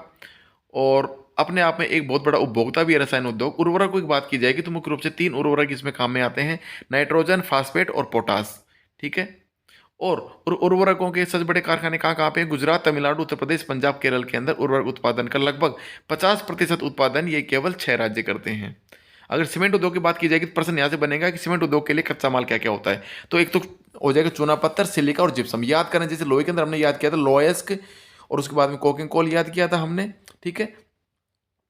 तो उस हिसाब से हमें इसके अंदर याद करना है हमें कि इसके अंदर चूना पत्थर, सिलिका और जिप्सम ये सीमेंट उद्योग के अंदर कच्चे माल के रूप में काम में आते हैं, और इसके अतिरिक्त कोयला और विद्युत ऊर्जा की भी आवश्यकता इसके अंदर पड़ती है। पहला सीमेंट उद्योग की बात करेंगे तो पहला सीमेंट उद्योग 1904 के अंदर चेन्नई के अंदर स्थापित हुआ था, बहुत महत्वपूर्ण प्रश्न है। पहला सूती वस्त्र उद्योग 1954 के अंदर मुंबई में। पहला जूट या फिर पटसन उद्योग 1900 नहीं सॉरी 1854 के अंदर, जबकि पहला पटसन उद्योग 1855 के अंदर हुआ था रिसरा बंगाल के अंदर। और पहला सीमेंट उद्योग 1904 के अंदर चेन्नई के अंदर। अब बात करेंगे मोटर गाड़ी उद्योग की। तो मोटर गाड़ी उद्योग का केंद्रण है वो कहाँ कहाँ पे? एक तो अपना एनसीआर में, यानी दिल्ली, गुड़गांव, नोएडा हो जाएगा, ठीक है। एक अपने हो जाएगा मुंबई और पुणे वाला क्षेत्र हो जाएगा। एक महानगर हो जाएंगे चेन्नई, कोलकाता, ठीक है। और बेंगलुरु है, इसको इलेक्ट्रॉनिक राजधानी कहते ही हैं। अब हम बात करेंगे सूचना प्रौद्योगिकी इलेक्ट्रॉनिक उद्योग। इसके अंदर कौन कौन से उद्योग आते हैं? देखो भाई, ट्रांजिस्टर से लेकर telephone, television, telephone, cellular, telecom और कंप्यूटर, दूरसंचार उद्योग वगैरह ये सभी सूचना प्रौद्योगिकी और इलेक्ट्रॉनिक उद्योगों के अंतर्गत आते हैं। तो अब यहाँ पर प्रश्न बनता है कि भारत की इलेक्ट्रॉनिक राजधानी किसे कहते हैं? यानी भारत में दूरसंचार के ये जितने भी उपकरण हैं इनका निर्माण यानी इलेक्ट्रॉनिक सामानों का निर्माण कहाँ पे होता है? बेंगलुरु के अंदर होता है। बेंगलुरु के अंदर सर्वाधिक सिलिकॉन की चिप बनाई जाती हैं। और बेंगलुरु के अलावा अन्य किन शहरों के अंदर इलेक्ट्रॉनिक जो उत्पाद है उनका केंद्रण है? तो नोएडा, मुंबई, चेन्नई, हैदराबाद और पुणे, यहाँ पर इलेक्ट्रॉनिक सामान ज़्यादा बनाए जाते हैं। औद्योगिक प्रदूषण और पर्यावरण निम्नीकरण, यानी औद्योगिक जिस प्रकार से 4 प्रकार से प्रदूषण होता है। प्रश्न ये आएगा कि पर्यावरण प्रदूषण का रूप कौन सा है, कौन सा नहीं है? तो वायु प्रदूषण, जल प्रदूषण, भूमि प्रदूषण, ध्वनि प्रदूषण, ये सभी पर्यावरण प्रदूषण के रूप हैं। वायु प्रदूषण है वो भाई कैसे होता है? वो सल्फर डाइऑक्साइड, कार्बन मोनोऑक्साइड और कार्बन और सल्फर डाइऑक्साइड, कार्बन मोनोऑक्साइड और कार्बन डाइऑक्साइड गैसों के माध्यम से वायु प्रदूषण सर्वाधिक होता है। ठीक है, ये ठोस रूप में भी होता है और द्रव्य रूप में भी होता है।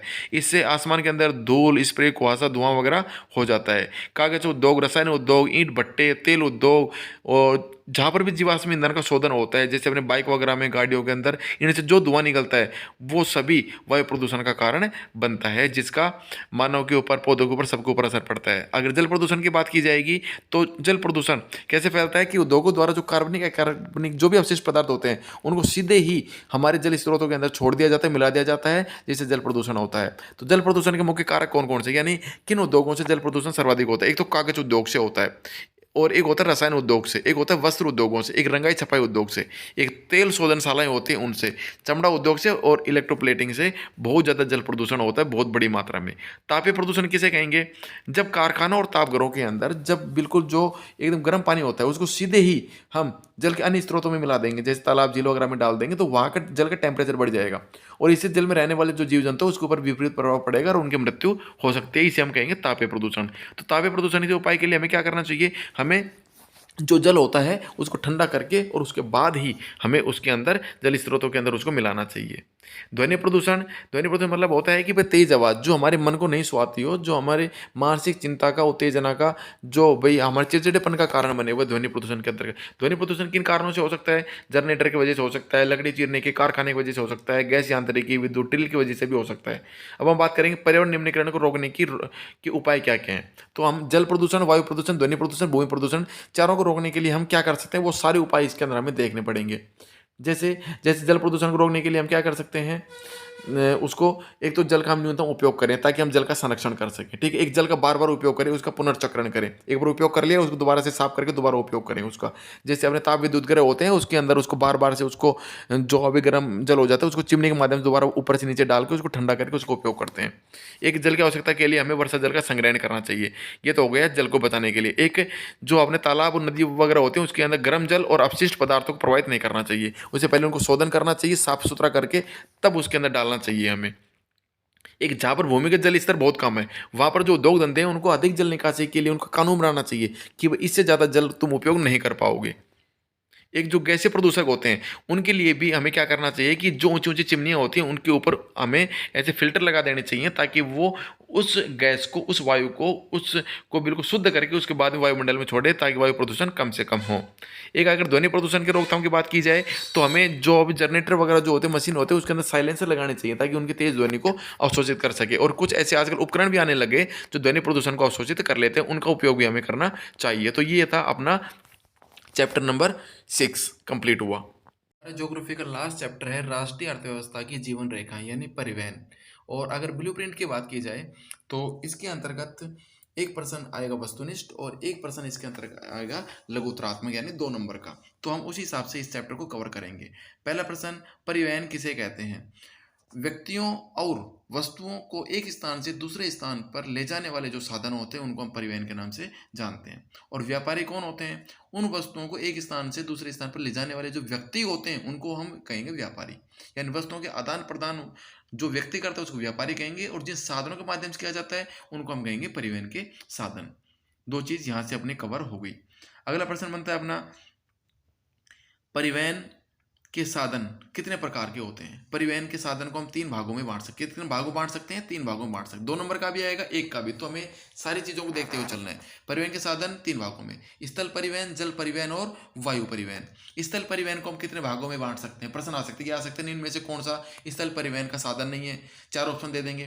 तो सड़क परिवहन, रेल परिवहन और पाइपलाइन, ये तीनों स्थल के अंदर आएंगी। तो हमें रेल परिवहन और सड़क परिवहन तो याद है, साथ में हमें पाइपलाइन भी याद कर रहे हैं, क्योंकि वर्तमान के अंदर पाइपलाइन भी एक नवीनतम परिवहन का साधन है। जल परिवहन की बात की जाएगी तो जल परिवहन के अंतर्गत भी इसके अंदर 2 प्रकार के परिवहन आएंगे, आंतरिक जल परिवहन और समुद्री परिवहन। आंतरिक जल परिवहन मतलब देश के अंदर जो नदी वगैरह है उनके माध्यम से जो परिवहन होता है वह आंतरिक जल परिवहन कहलाता है। और दूसरा है समुद्री परिवहन, जो अंतर्राष्ट्रीय व्यापार जिसके माध्यम से होता है, मतलब समुद्र के माध्यम से जो परिवहन होता है वो कहलाएगा समुद्री परिवहन। वायु परिवहन भी 2 प्रकार का, एक तो होगा घरेलू विमान सेवा, यानी देश के अंदर एक शहर से दूसरे शहर के अंदर ये सेवाएं प्रदान करता है। दूसरा होगा अंतर्राष्ट्रीय विमान सेवा, यानी एक देश से दूसरे देश के अंदर ये सेवाएं प्रदान करता है। तो ये हो गए परिवहन के कुछ साधन। अब बात करेंगे स्थल परिवहन की। स्थल परिवहन के अंदर 3 आते हैं, सड़क परिवहन, रेल परिवहन और पाइपलाइन। सबसे पहले हम बात करें स्थल परिवहन की, तो भारत की विश्व में सर्वाधिक सड़कों के जाल वाला देश है। नंबर 1 बात याद करनी है, विश्व में सड़कों के सर्वाधिक जाल वाला देश कौन सा है? भारत है। ठीक है, भारत के अंदर सड़क परिवहन पहले आरंभ हुआ या फिर रेल परिवहन? पहले सड़क परिवहन आरंभ हुआ था, ये तो बहुत पहले से बनती आ रही है, जबकि रेल परिवहन आरंभ 1853 के अंदर हुआ था, सबसे पहले मुंबई से थाने के बीच में। अब देखो यहाँ पर अगला प्रश्न बनता है 2 नंबर का, चूंकि प्रश्न आएगा तो ये प्रश्न बहुत महत्वपूर्ण है कि भारत के अंदर रेल परिवहन की अपेक्षा सड़क परिवहन का महत्व बढ़ता जा रहा है, जिसके क्या कारण है? यानी रेल परिवहन की बजाय सड़क परिवहन महत्वपूर्ण क्यों है? एक तो भाई क्योंकि सड़क परिवहन के निर्माण में लागत कम आती है, रेल परिवहन में ज़्यादा लागत आती है। एक जो पहाड़ी वगैरह क्षेत्र होते हैं, उबड़ खाबड़ क्षेत्र है, वहाँ पर रेल परिवहन की बजाय सड़क परिवहन, मतलब सड़कें बनाना ज़्यादा वहाँ पर आसान होता है। ठीक है, एक कम व्यक्तियों के लिए और कम दूरी के लिए और कम वस्तुओं के परिवहन के लिए सड़क यातायात ज़्यादा महत्व है, क्योंकि यह कम व्यक्तियों के परिवहन के लिए बचा है, जबकि रेलवे के लिए तो पूरा सामान भी चाहिए, अगर सामान का परिवहन कर रहा है तो, या फिर व्यक्तियों के लिए तो पूरे उसको अच्छे खासी भीड़ चाहिए। ठीक है, तो इस वजह से भी ये अच्छा संसाधन है, इसका महत्व ज़्यादा बढ़ता है। और एक तीसरा एक और पॉइंट इसके अंदर कि एक ये जो सड़क परिवहन है घर घर सुविधा उपलब्ध करवाता है, जैसे हमारे घर के दरवाजे तक हम सड़क मार्ग के द्वारा ही पहुँच सकते हैं, ना कि रेलवे मार्ग द्वारा। ठीक है, और एक ये जो अन्य परिवहन के साधन है उनके लिए कड़ी का काम करता है अपने सड़क परिवहन, जैसे हवाई जो अपने एयरपोर्ट होते हैं वहाँ तक, अपने रेलवे स्टेशन या अपने बंदरगाह तक पहुँचाने के लिए सड़क मार्ग के काम में आते हैं। इसलिए सड़क परिवहन बहुत ही महत्वपूर्ण है। भारत में सड़कों को कितने भागों में बांटा जा सकता है? 6 वर्गों के अंदर। कौन कौन सी? सबसे पहले बात आती है स्वर्णिम चतुर्भुज महामार्ग के बारे में आप क्या जानते हो? या फिर ये छोटा प्रश्न बन सकता है कि स्वर्णिम चतुर्भुज महामार्ग है ये किन शहरों को जोड़ता है? तो ये देश के 4 महानगरों को जोड़ता है। कौन कौन से महानगरों को जोड़ता है? दिल्ली, कोलकाता, चेन्नई, मुंबई। देश के चारों दिशाओं के अंदर जो 4 महानगर हैं उनको जोड़ता है स्वर्णिम महामार्ग। ये 6 लेन वाली महामार्ग एक सड़क परियोजना है। इसके अंदर 2 गलियारे हैं, उत्तर दक्षिण गलियारा और पूर्व पश्चिम गलियारा। उत्तर दक्षिण गलियारा उत्तर में श्रीनगर को कन्याकुमारी से जोड़ता है दक्षिण तक, और पूर्व पश्चिम जो गलियारा है वो पूर्व के अंदर सिलचर असम से लेकर और पश्चिम के अंदर पोरबंदर गुजरात को आपस में जोड़ता है। 2 गलियारे हैं। ठीक है, इसका उद्देश्य क्या है? देश के महानगरों के बीच की दूरी को कम करना, उनके अंदर उनके परिवहन समय को घटाना। और लास्ट इसके अंदर बनता है कि ये जो अपना स्वर्णिम चतुर्भुज है इसके निर्माण कार्य है वो किसके अधिकार क्षेत्र में? NHAI, राष्ट्रीय राजमार्ग प्राधिकरण के अधिकार क्षेत्र में आता है इसका निर्माण और इसके रखरखाव का कार्य।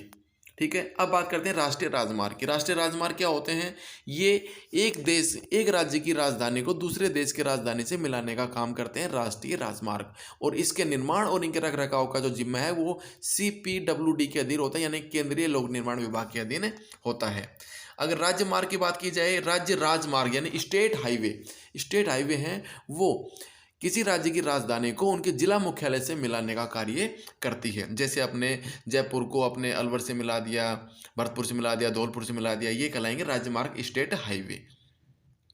अगला है जिला मार्ग, यानी जिला सड़कें। कौन सी सड़कें होती हैं? वे सड़कें जो किसी जिला मुख्यालय को उसके ग्रामीण क्षेत्रों से जोड़ती हो। ठीक है, उसको कहेंगे जिला सड़कें। अन्य सड़कें उसके अंदर प्रधानमंत्री ग्राम सड़क योजना आ जाएगी, जो विभिन्न गाँवों को आपस में जोड़ती हैं। अब ये महत्वपूर्ण प्रश्न है सीमांत सड़कें। प्रश्न नंबर 1 बनता है कि सीमांत सड़कें हैं वो, उनसे आप क्या समझते हो? तो देश के सीमावर्ती इलाकों के अंदर जो सड़कें बनाई जाती हैं उनको सीमांत सड़कों के नाम से जाना जाता है। सीमांत सड़कों का निर्माण किसके द्वारा किया जाता है? सीमा सड़क संगठन के द्वारा किया जाता है, ठीक है, बीआरओ के द्वारा। सीमा सड़क संगठन की स्थापना कब की गई थी? 1960 के अंदर की गई थी। अगर 1 नंबर के आए तो ये, और अगर 2 नंबर का आए कि भाई सीमांत सड़कें किसे कहते हैं, तो हमें पूरा लिखना पड़ेगा कि देश के सीमावर्ती इलाकों के अंदर सीमा सड़क संगठन द्वारा जो सड़कें हैं वो जिनका निर्माण किया जाता है वो सीमांत सड़कों के नाम से जानी जाती है। सीमा सड़क संगठन की स्थापना 1960 में हुई थी, जिसका मुख्य कार्य देश के सीमावर्ती क्षेत्रों के अंदर सड़कों का निर्माण और उनका रखरखाव करना है। विश्व की सबसे लंबी राजमार्ग सुरंग कौन सी है? बहुत महत्वपूर्ण प्रश्न है। विश्व की सबसे लंबी राजमार्ग सुरंग है अटल टनल, 9.02 किलोमीटर लंबी है ये, और इसका निर्माण किसने करवाया? सीमा सड़क संगठन ने करवाया इसका निर्माण। और यह सुरंग पूरे साल मनाली को लाहौल स्पीति घाटी से जोड़ती है। आगे बात करें हम, अब बात करेंगे रेल परिवहन की। तो रेल परिवहन की 2 विशेषताएं लिखो, ऐसा आ सकता है रेल परिवहन के 2 फायदे लिखो। तो इसमें क्या लिखेंगे हम? एक तो यह इसके सड़क परिवहन की बजाय सस्ता साधन है। दूसरा, ये वस्तुओं और यात्रियों के परिवहन का मुख्य साधन है। सबसे ज़्यादा भाई इनका वस्तुओं के यात्रियों का जो परिवहन है वो रेल परिवहन के माध्यम से किया जाता है। एक लंबी दूरी की यात्रा के लिए ये बहुत ही उपयोगी है, तो ये इसकी हम विशेषता लिख सकते हैं। जैसे व्यापार, भ्रमण, तीर्थ यात्राएं, लंबी दूरी तक सामान का परिवहन इसके लिए बहुत ही महत्वपूर्ण है। और ये देश की अर्थव्यवस्था के लिए बहुत ही महत्वपूर्ण है, क्योंकि ये उद्योग धंधों और कृषि से जो उत्पाद होते हैं, जो कच्चे माल या तैयार माल है, उनको पूरे देश के अंदर पहुंचाने के लिए रेल परिवहन बहुत ही महत्वपूर्ण साबित होता है। अब प्रश्न यहाँ पे छोटा बनता है कि देश का सबसे बड़ा सार्वजनिक क्षेत्र का प्राधिकरण कौन सा? रेलवे है, ठीक है। लेकिन वर्तमान के अंदर रेलवे को भी निजी क्षेत्र में दिया जा रहा है। देश की पहली रेलगाड़ी कब और कहाँ से कहाँ तक चलाई गई? तो देश की पहली रेलगाड़ी 1853 के अंदर मुंबई से ठाणे के बीच में चलाई गई थी, जो 34 किलोमीटर की दूरी तय करती थी। भारत में रेल परिवहन को कितने प्रखंडों के अंदर बांटा गया है, कितने इसके विभाग हैं? तो पहले 16 थे, लेकिन वर्तमान के अंदर 18 भागों के अंदर इसको बांटा गया है।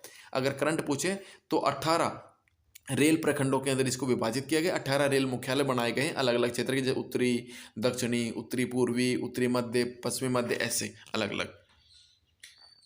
जो अपने राजस्थान है इसके अंदर उत्तरी पश्चिमी इसका रेलवे का मुख्यालय जयपुर के अंदर स्थित है।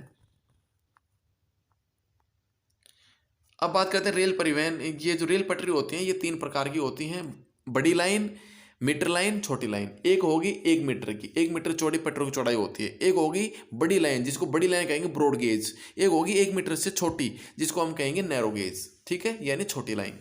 वर्तमान के अंदर तीनों लाइनों को मिला के एक में ही परिवर्तित कर दिया।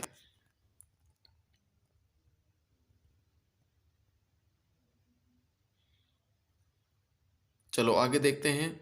देश में रेल के वितरण को प्रभावित करने वाले कारक कौन कौन से हैं? तो एक तो भाई भूमि कैसी है, ऊंची नीची है या समतल है, वहाँ पर जनसंख्या का वहाँ पर घनत्व कैसा है किसी राज्य के अंदर, वहाँ पर कृषि का विकास कैसा हुआ है, संसाधन कैसे हैं, इन सारी चीज़ों के ऊपर रेल परिवहन है वो डिपेंड करता है उसका विकास। एक भारत के अंदर रेल परिवहन के निर्माण के लिए क्या क्या दिक्कत आई है? एक तो क्या है कि भारत के अंदर नदियां हैं वो विस्तृत रूप से फैली हुई हैं, तो उनके ऊपर से पुलों का निर्माण करने में बाधाएं आई हैं।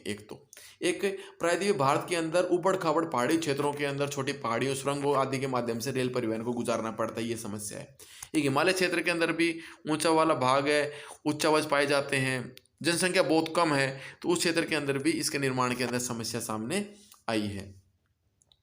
तो इस प्रकार हम देख सकते हैं कि एक तो पश्चिमी राजस्थान के अंदर इसके सामने समस्या है, एक अपने गुजरात के दलदली क्षेत्र के अंदर भी रेल परिवहन से संबंधित समस्या है, मध्य प्रदेश के अंदर वन क्षेत्र से संबंधित समस्या है, वहाँ पर जंगल ज़्यादा है, और ऐसे ही उड़ीसा, छत्तीसगढ़ और झारखंड के अंदर भी ज़्यादा जंगल होने की वजह से रेल लाइन निर्माण के लिए इसके अंदर दिक्कत आती है।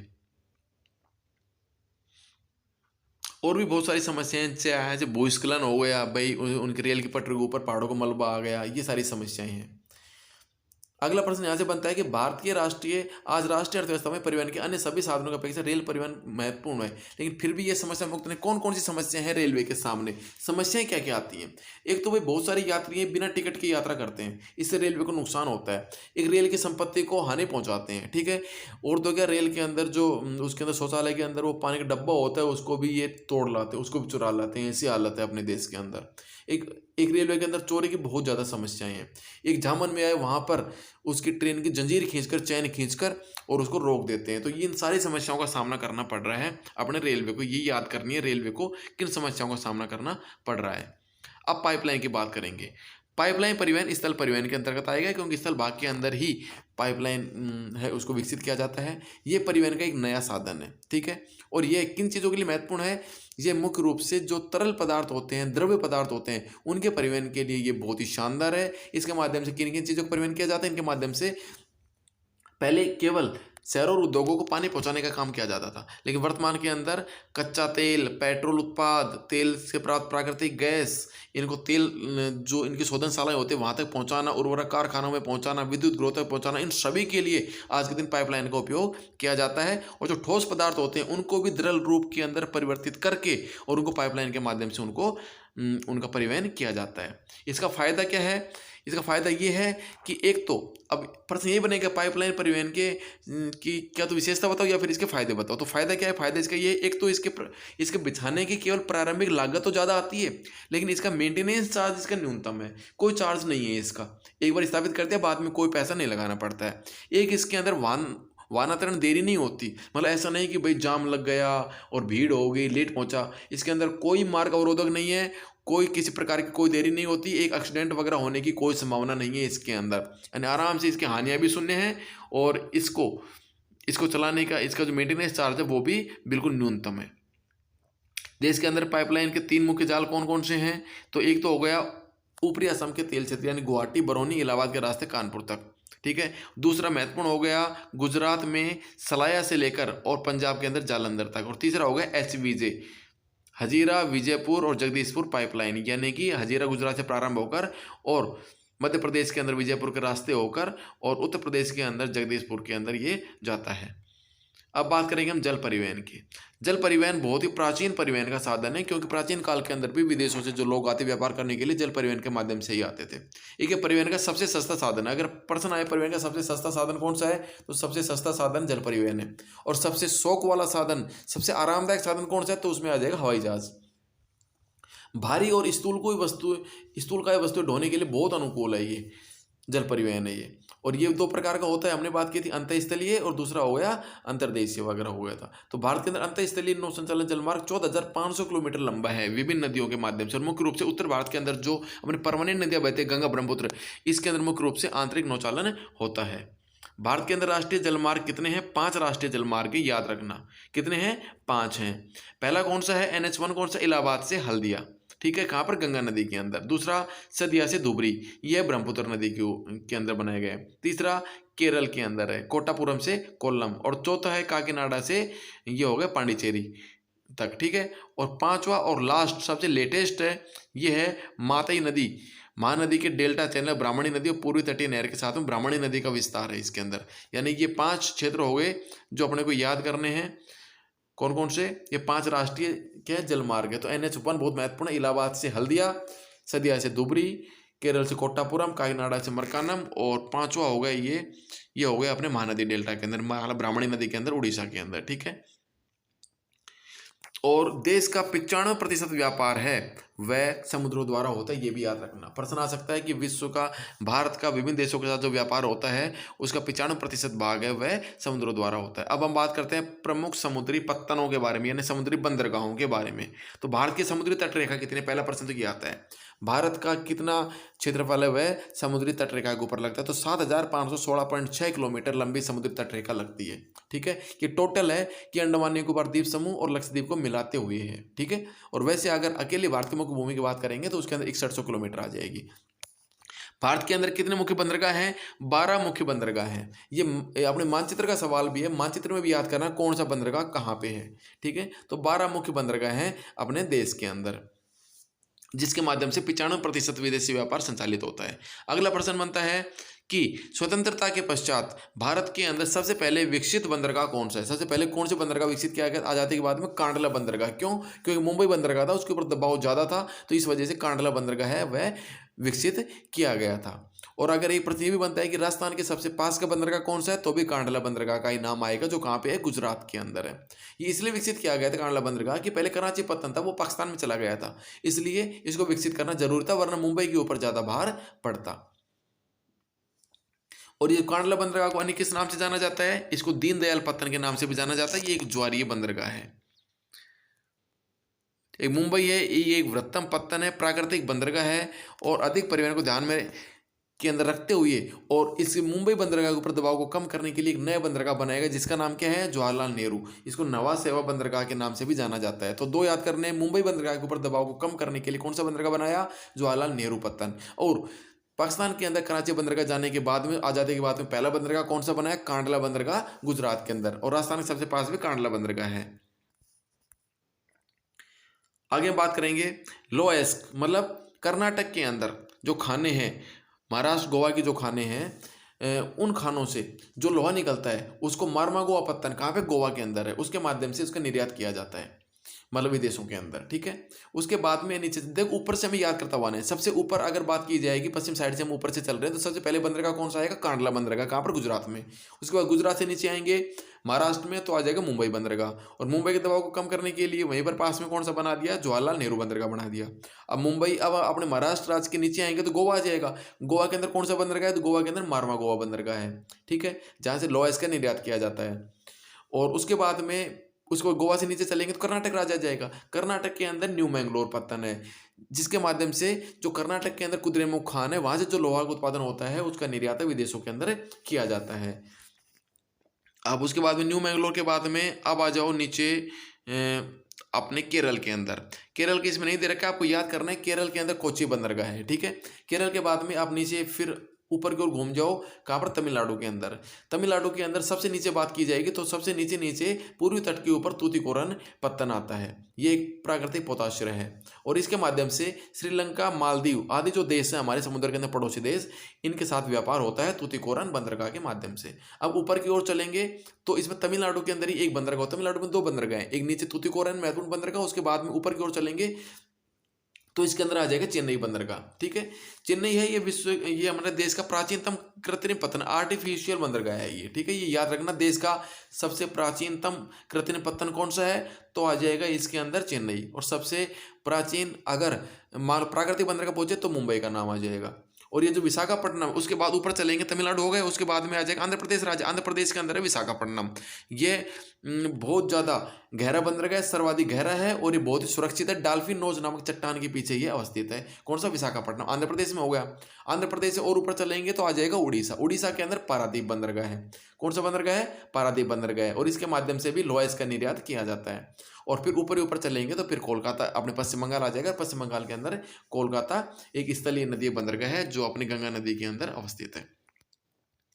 और कोलकाता पत्तन के ऊपर बढ़ते हुए दबाव को कम करने के लिए हल्दिया बंदरगाह को उसको विकसित किया गया था। जिस प्रकार से मुंबई के ऊपर बढ़ते हुए दबाव को कम करने के लिए वहाँ पर जवाहरलाल नेहरू बंदरगाह विकसित किया गया था, उसी प्रकार से कोलकाता पत्तन पर बढ़ते हुए व्यापार को कम करने के लिए हल्दिया को शाही पत्तन के रूप में विकसित किया गया था। अब हम बात करेंगे वायु परिवहन की। वायु परिवहन है ये विश्व का सबसे तीव्रतम, आरामदायक, प्रतिष्ठित, इज्जत वाला बौद्धिक परिवहन का साधन है। एक बात। दूसरी बात, इसके अगर फायदे पूछें तो यही फायदे देने हैं कि सबसे तीव्रतम परिवहन का साधन है, आरामदायक है, प्रतिष्ठित है, और अति दुर्गम स्थान के लिए सर्वाधिक महत्वपूर्ण है। जैसे भाई आपदा राहत कार्य करना है, या कहीं पर जंगल वगैरह के अंदर कोई भी रेस्क्यू करना है, तो कुछ भी करना है, तो उसके लिए वायु परिवहन है ये बहुत महत्वपूर्ण है। ये ऊंचे ऊंचे पर्वत हुए, मरुस्थल हुए, घने जंगल हुए, लंबी समुद्री यात्राओं के अंदर इनको आसानी से इसके माध्यम से हम इसको पार कर सकते हैं। तो ये मुख्य रूप से देश के उत्तरी पूर्वी राज्यों के अंदर जहाँ पर घने जंगल हैं, ठीक है, जहाँ पर नदियाँ हैं, जहाँ पर ऊबड़ खाबड़ पहाड़ी क्षेत्रों के अंदर जहाँ पर धरातल है, उस क्षेत्र के लिए ये बहुत ही आसान और बहुत ही अच्छा परिवहन का साधन है। वायु परिवहन का राष्ट्रीयकरण कब किया गया? 1953 के अंदर किया गया। और एयर इंडिया है वो घरेलू और अंतर्राष्ट्रीय वायु सेवाएं भी प्रदान करती हैं। और पवन हंस है ये हेलीकॉप्टर है। ठीक है, क्या है ये हेलीकॉप्टर है। थोड़ा सा और रह गया अपना। अब हम बात करेंगे संचार सेवाओं की। परिवहन के साधन की बात कर ली, यानी जो वस्तुओं और व्यक्तियों को एक स्थान से दूसरे स्थान पर पहुंचाने का जो माध्यम होता है उसको हम परिवहन कहते हैं। ठीक है। संचार सेवाएं क्या होती हैं? सूचनाओं को एक स्थान से दूसरे स्थान पर पहुंचाने के जो साधन होते हैं उनको संचार सेवाओं के नाम से जाना जाता है। इसके अंदर दो प्रकार के आ जाएंगे। एक तो आ जाएंगे इसके अंदर निजी दूरसंचार, यानी जिनके माध्यम से हम पर्सनल किसी व्यक्ति से बात करते हैं। दूसरा आ जाएगा जनसंचार, जिसके माध्यम से पूरी दुनिया है वो आपस में एक दूसरे के बारे में जानकारी प्राप्त करती है, जैसे दूरदर्शन, रेडियो, समाचार पत्र, प्रेस, सिनेमा वगैरह, ये सभी जनसंचार के माध्यम है। भारत का जो डाक संचार है वो विश्व का वृहत्तम है, यानी विश्व के अंदर सबसे बड़ा डाक संचार तंत्र किसका है? भारत का है। ये प्रश्न अपने को याद करना है। अब हम बात करेंगे भारत के अंदर कितने डाक मार्ग बनाए गए हैं। जैसे हमने जल मार्ग पढ़े, 5 जल मार्ग हैं, उसी प्रकार से भारत के अंदर कितने डाक मार्ग बनाए गए हैं। तो भारत के अंदर 6 डाक मार्ग बनाए गए हैं। 6 के 6 नाम याद करने अपने को। राजधानी मार्ग, मेट्रो मार्ग, ग्रीन चैनल, व्यापार चैनल, भारी चैनल, दस्तावेज चैनल। ठीक है। ये 6 चैनल बनाए गए हैं डाक व्यापार को आसान बनाने के उद्देश्य से। भारत विश्व में सर्वाधिक चलचित्रों का उत्पादक भी है। ठीक है। सर्वाधिक चलचित्र हैं वो सारे अपने भारत के अंदर उत्पादित होते हैं। और भारत व विदेशी सभी फिल्मों को प्रमाणित करने का अधिकार किसके पास है भाई? यानी कोई भी फिल्म बनती है तो वो पहले पास होती है। किससे पास होती है? केंद्रीय फिल्म प्रमाणन बोर्ड, यानी कि central board of film certification, उसको प्राप्त होता है। वहाँ से जब वो वेरीफाई हो जाएगी उसके बाद ही वो मतलब पब्लिश होती है। ठीक है। उसके बाद ही वो रिलीज होती है। अंतर्राष्ट्रीय व्यापार किसे कहते हैं? दो देशों के बीच होने वाले व्यापार को अंतर्राष्ट्रीय व्यापार कहते हैं। अंतर्देशीय व्यापार हो गया मतलब देश के भीतर, और अंतर्राष्ट्रीय व्यापार हो गया दो देशों के बीच होने वाला व्यापार। और किन्हीं दो देशों के बीच में जो अंतर्राष्ट्रीय व्यापार जितना ज़्यादा होगा वह उन देशों के लिए उतना ही उनके प्रगति का सूचक होगा। यानी कि किसी राष्ट्र का आर्थिक बैरोमीटर कहते हैं। किसको? अंतर्राष्ट्रीय व्यापार को। ये याद रखना। किसी राष्ट्र का आर्थिक बैरोमीटर किसे कहेंगे? यानी आर्थिक विकास को नापने का सबसे अच्छा माध्यम क्या है? उस देश का अंतर्राष्ट्रीय व्यापार। अब देखो व्यापार संतुलन। देखो भाई, आयात निर्यात दो चीजें हैं। आयात मतलब किसी दूसरे देश से कोई वस्तु अपने देश के अंदर मंगाना। अब कोई वस्तु किसी दूसरे देश से आयात करेंगे मतलब मंगाएंगे, तो उसके पैसे देंगे मतलब देश से बाहर पैसे जाएंगे। ठीक है। और दूसरा होगा निर्यात, मतलब अपने देश में जो सामान ज़्यादा उत्पादित हो गया उसको दूसरे देश में बेचना। बेचेंगे तो हमारे देश की क्या होगी? कमाई होगी, पैसे आएंगे। तो आयात बढ़िया या फिर निर्यात? जितना ज़्यादा निर्यात होगा उतना अच्छा होगा। अगर आयात ज़्यादा है और निर्यात कम है तो देश घाटे में है। यह प्रतिकूल व्यापार संतुलन कहलाएगा, यानी देश के हित में नहीं है। जबकि अगर आयातों की बजाय निर्यात ज़्यादा है, मतलब कि पैसे देश से बाहर कम जा रहे हैं, देश के अंदर ज़्यादा आ रहे हैं निर्यात के माध्यम से, यानी कि निर्यात ज़्यादा है आयात की बजाय, तो यह अनुकूल व्यापार संतुलन कहलाएगा, यानी कि भारत के पक्ष में है, ये अपने देश के पक्ष में है। भारत से निर्यात होने वाली मुख्य वस्तुएं रत्न, जवाहरात और रासायनिक कृषि उत्पाद वगैरह हो जाएंगे। और भारत में आयातित वस्तुएं के अंदर मुख्य रूप से कच्चा पेट्रोलियम आएगा। पेट्रोलियम के ऊपर भारत बिल्कुल निर्भर है अपने पश्चिमी एशिया के जो देश हैं उनके अंदर। अब बात करते हैं पर्यटन की। इसमें कुछ ज़्यादा महत्वपूर्ण है नहीं, तो ये अपना टॉपिक हो गया कंप्लीट। और स्टूडेंट्स ये अपना पूरी अपनी ज्योग्राफी है ये अपनी कवर हो गई। 7 चैप्टर हैं, लगभग 2 से 2.5 घंटे का ये वीडियो है, ये कंप्लीट हुआ है।